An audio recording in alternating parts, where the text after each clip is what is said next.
원일이 TV 개국했습니다. 오늘 첫 방송 시작합니다. 4.15 총선이 코앞으로 다가왔습니다. 투표를 어떻게 할 것인가? 이번 선거에 달라진 건 무엇인가?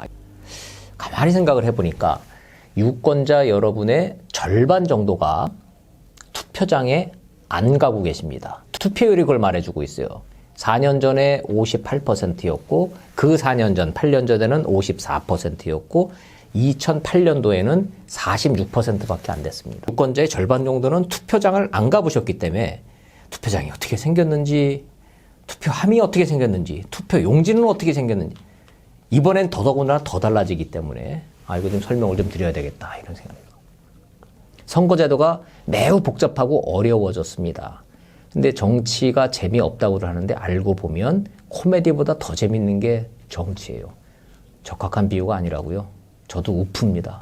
분명한 거는 정치는 재미있는데 정치를 하는 사람들과 정치 뉴스가 재미가 없는 거라고 저는 생각을 합니다. 제가 기자 경력 30년 경험을 토대로 해서 이번 선거가 어떻게 달라지는지를 한번 설명을 드리고 도움을 좀 드려보고자 합니다. 투표 경험이 있든 없든 이번 선거는 이제 많이 달라졌어요. 이제 투표장에 가시면은 이제 신분증을 내고 투표용지를 이제 2장을 지금 받습니다. 지역구하고 비례정당 받아요. 2장 받습니다. 색깔이 달라요. 헷갈릴 이유가 없어요. 달라진 거 없어요. 이거 가지고. 이제 기표소 안에 들어가면서부터 이제 고민이 이제 시작되시는 거예요. 한 장 받아든 지역구 투표는 뭐 단순해요. 뭐 1번 민주당, 2번 통합당, 뭐 3번 뭐 민생당 쭉 가다 정의당 6번 받고 무소속 쭉 나오고 그러니까 마음에 드는 번호 있고 사람 이름이 있고 당 이름이 있으니까 마음에 드는 거 그냥 쿡 찍으면 돼요. 접으면 되는 겁니다. 자, 문제는 이번에 새로 바뀐 비례 정당을 뽑는 비례 그 투표용지. 이게 이제 큰 문제가 되는 거예요.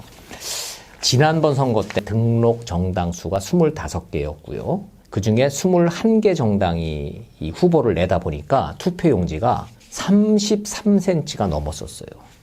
재보면요. 여러분 이 A4 용지의 이 세로가 정확하게 30cm입니다. 그런데 이번에 비례 정당을 내겠다고 등록한 정당의 개수가 50개를 넘었었습니다. 그 얘기는 뭐냐 하면 다 후보를 내지 않더라도 비례대표를 뽑는 이 투표용지가 쫀쫀쫀쫀쫀쫀쫀쫀쫀쫀쫀쫀쫀쫀 올라가서 이렇게 한 2배쯤 되지 않을까 이렇게 생각하고 있어요. 지금 만들고 있는 투표용지가 실제로 이렇습니다. 한 이 정도 된다고 보시면 돼요. 여기에 한 칸에는 1cm밖에 안 됩니다. 1cm짜리 금이 쫙 가 있는 거예요. 그럼 당연히 첫 번째 칸은 어딜까요? 의원 숫자가 제일 많은 의외로 민생당. 그게 아니라 민주당이라고요? 아니에요. 민주당 비례대표를 안 내잖아요. 이번엔 비례위성정당을 만들었기 때문에 민주당과 통합당이 없어요. 아예 아무리 찾아봐야 없어. 찾으시면 안 돼. 그러니까 맨 윗칸에 있는 당은 의원을 20명을 보유하고 있는 민생당이 첫 번째 칸. 그 다음이 17석의 의원을 채워넣은 미래통합당의 자매정당이가 위성정당인 미래한국당 두 번째 칸. 원래는 세 번째 칸이 정의당이랬어야 되는데 더불어시민당, 더불어민주당의 위성정당인 더불어시민당이 세 번째 칸을 치고 들어왔어요. 어떻게? 의원 수를 8명으로 늘려버렸네. 정의당은 몇 명? 6명밖에 안 되네. 네 번째 칸으로 밀릴 수밖에 없죠. 정리를 하면 비례대표 투표용지를 쫙 받으시면 더불어민주당, 미래통합당 없습니다. 찾지 마세요. 맨 윗칸에 민생당, 두 번째 미래한국당, 세 번째 더불어시민당, 정의당 이 순으로 이제 이렇게 쭉 내려간다는 얘기입니다. 세상에 없던 선거제도로 투표를 하기 때문에 제가 이거를 이렇게 자세히 설명을 드리기 때문에 당황하지 마시고 원하는 정당을 이제 찍으셔라 이제 그렇게 되는 겁니다. 이제 지역구 찍었어. 두 번째 이제 비례 투표용지를 이거를 이제 찍으려고 이제 딱 저기를 했어요. 그러면 뭐가 달라졌느냐? 다시 정리를 하면 첫 번째. 투표용지가 엄청 길다. 정당은 셀 수 없이 많아졌다. 두 번째, 정당 이름 이거 모두가 다 처음 듣는 정당이다. 발음하기도 힘들고 기억도 안 나고 무슨 당 나오지만 이게 전부 다 급조된 신생 정당이라는 거. 그리고 세 번째, 1당, 2당인 더불어민주당과 미래통합당은 존재하지 않는다. 네 번째, 비례용지 맨 윗칸이 민생당이 된다는 거. 여기엔 두 가지 이유가 있습니다. 비례대표를 뽑을 때 아무래도 생각을 해보세요. 이따만큼 길어. 수십 개 정당이 있어요. 아무래도 위에서 찍지 않겠어요? 유권자 입장에서 보면은 어느 정당을 맨 밑에서부터 찾아 올라가지는 않을 거 아니에요, 그 정당을. 그러니까 밑에 있는 정당보다는 위에 첫 칸, 두 번째 칸, 세 번째 칸을 자리를 차지해야 득표율을 높일 수 있다라는 절박한 심정이 여기 담겨져 있는 겁니다. 두 번째, 돈. 그냥 한두 푼이 아니에요. 무려 얼마? 440억 원의 선거 보조금이 여기에 달려 있습니다. 민생당이 맨 윗칸이라고 제가 말씀드렸죠. 20석입니다. 교섭단체 됐어요.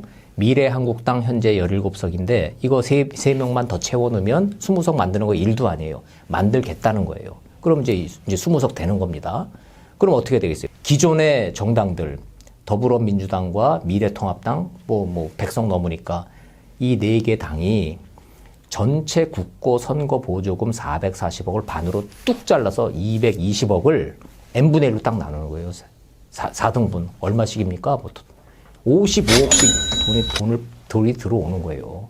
그러니까 비례 정당을 만들어가지고 55억을 추가 이익으로 이걸 받을 수 있는 겁니다. 그거 가지고 선거 치르면 좀 되는 거예요. 이제 더불어시민당 같은 경우에는 20석까지 만들 생각은 애초부터 없었고, 그럴 이제 좀 시간적 여유도 없었지만, 최소한 세 번째 칸은 이제 차지해야 되겠다. 이런 절박함이 있는 거예요. 왜? 그냥 가만히 있어서 이게 이 정의당보다 더 밑으로 가서 네 번째 칸이 되면 이게 좀 문제가 생길 수 있다고 지금 보는 거예요. 그래서 8명을 이제 만들었습니다. 별명이 있죠. 렌탈 정당.